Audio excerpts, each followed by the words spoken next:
of Australia's up-and-coming actors. Paul Pryor died by his own hand, although he wasn't in custody at the time.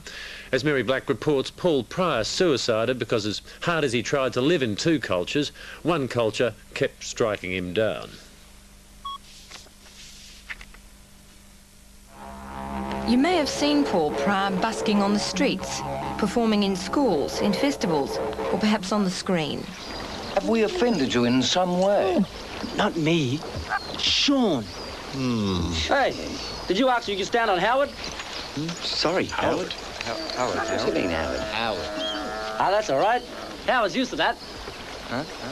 Oh, he was a fantastic creative guy. He'd been the choreographer for an Aboriginal dance company, and he was working as an actor in this production that we were doing. And a bloke that was aware of, what was happening in the world. I think Paul was capable as an actor, but he was brilliant as a dancer. Absolutely brilliant. Well, Paul was the sort of performer that if he was white, he'd be Mel Gibson. And Australia may have seen a lot more of Paul Pryor, but on January the 10th this year, he went to his brother's house in the Melbourne suburb of Brunswick. It was late, no one was home, and he was in total despair. He went to the back shed, tied a rope around his own neck, and hung himself. He was 28 years old. It was a matter of a man having his dignity taken away from him. By what? By the police and by the court system. You know what I do believe, that he doesn't know where to go, who to turn to, and to know what justice is. Very close beneath the surface in all walks of life in Australia is that black people are unreliable and culturally so different as not to exist in our world. To understand why a young actor at the beginning of his career should end his life this way, you have to go back 20 years or more to Queensland. Paul was the seventh born of 11 children. His parents, Dot and Monty Pryor, raised their children in Townsville and at Yarrabah, a government reserve south of Cairns. And much of Paul's life was spent here on his mother's tribal homeland. He was a very warm and friendly boy. Always, his smile was infectious. He'd smile and at you, even if he got into trouble, he'd get himself out of it. A devoted family, the Pryors are the perfect example of what white Australia demands from black Australia. Father Monty has worked all his life. He's now a deacon in the local Catholic church. And the Pryors were determined that their children should be educated and could survive in two cultures. It was just, I think, a matter of growing up and having respect for life itself, nature, Happy family? Yes, a very happy one. Paul was a rebellious, unsettled child who disliked school. He ran away a couple of times. And with adolescence and high spirits came the inevitable brushes with the law. They're part of life in places like this, and they were to persist until his death. Witty, coherent and intensely proud, Paul soon attracted the attention of the local police. How they act, though, is that you're a bit too smart, lad. These are the things they put on these kiddies. Speak to me like that, or back answer me. And these are the things that scares the children, and they can't speak out for themselves. Several times as a boy, he faced theft and robbery charges. Twice they were from white men who made homosexual advances towards him, and on both occasions the charges against Paul were dropped. And like all kids growing up here, there were the petty thefts and minor traffic offences. He was always in some spot of bother or other. It wasn't anything, any major crime, just petty things with other boys. His dancing and didgeridoo talents boosted his confidence, but there was little future at Yarrabah. No, there's not much for Aboriginal people in Queensland at all, not as far as really achieving in the white society. So when in 1979 he was accepted into the Victorian College of the Arts, he, like his family, thought his troubles would be over. We took 30 a year, so he was one of those that 30 in that particular year. So, and that was open competition. I mean, there was no favouritism, you know, because he was Aboriginal or whatever. He got there on his own merit, so he's pretty talented.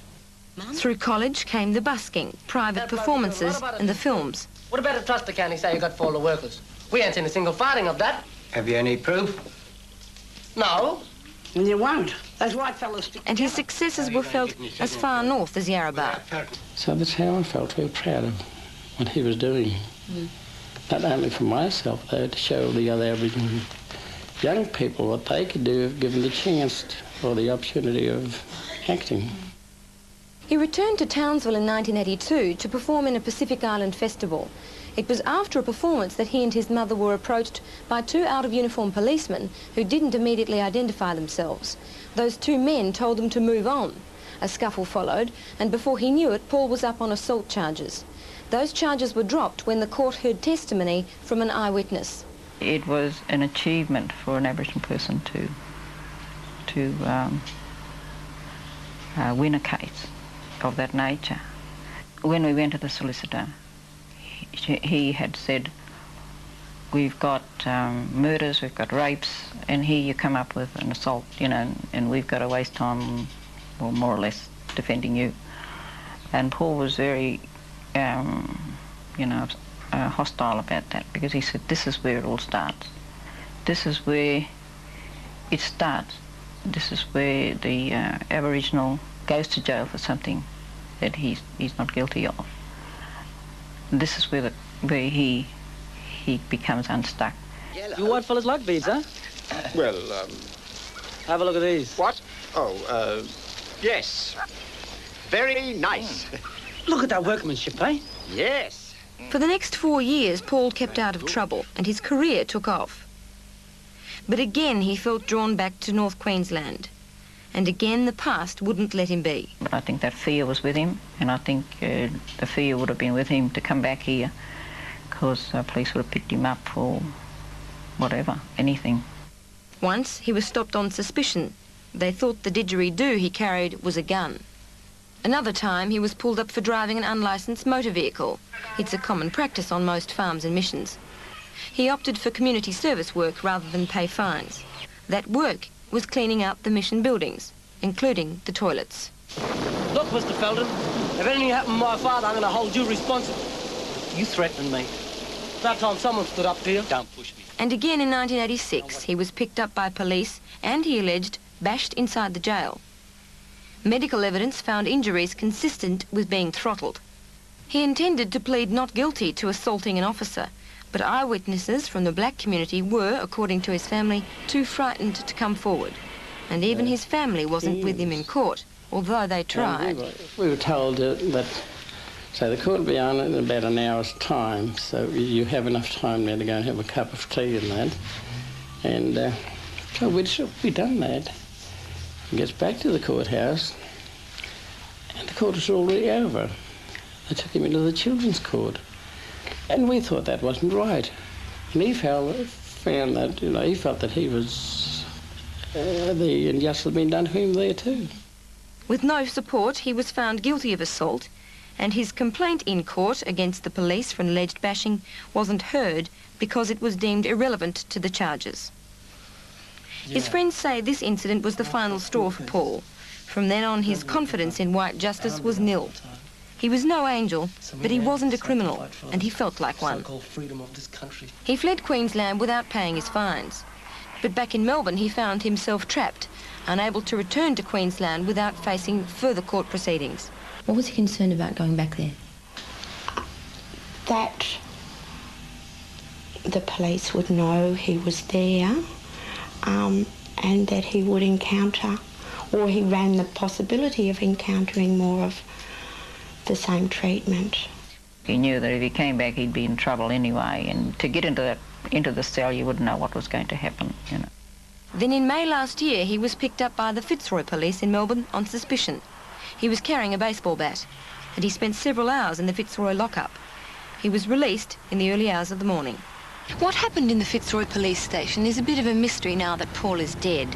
There's no question of physical mistreatment by the Fitzroy police, but whatever did happen, it was another searing blow to his dignity. And no one really seems to know what happened to Paul over the next 6 months, but some saw his lapse into depression. He came to my office while I was in the middle of rehearsals and just said, I'm on the edge, I'm about to go. And he's weeping. I think that he had a clear idea then of how little control he had in those circumstances. Then in January this year, Paul Pryor and 2 friends were arrested in Wangaratta. They were on their way to Sydney in a stolen car. They spent 2 days in this jail. They were well treated, but Paul had given a false name. He'd used one of his brother's names. Why? Well, according to his friends, because he was so frightened if they knew who he was, he'd be extradited back to Queensland. And by the time he was released in a couple of days, still under his assumed name, he was a mess. He was distressed. He was scared. Did he seem unstable? No, he was rational. He was making sense with, whilst you're saying that there's not much logic in, he was coherent, he was making sense of it, he was angry, he was hurt. But as stable as it can possibly be with all those emotions mixed up inside you. And the next night, he killed himself. His face and upper body were painted as if ready for a corroboree. He obviously had some quite strong and influential support, at least from the film community. Couldn't he have called on them?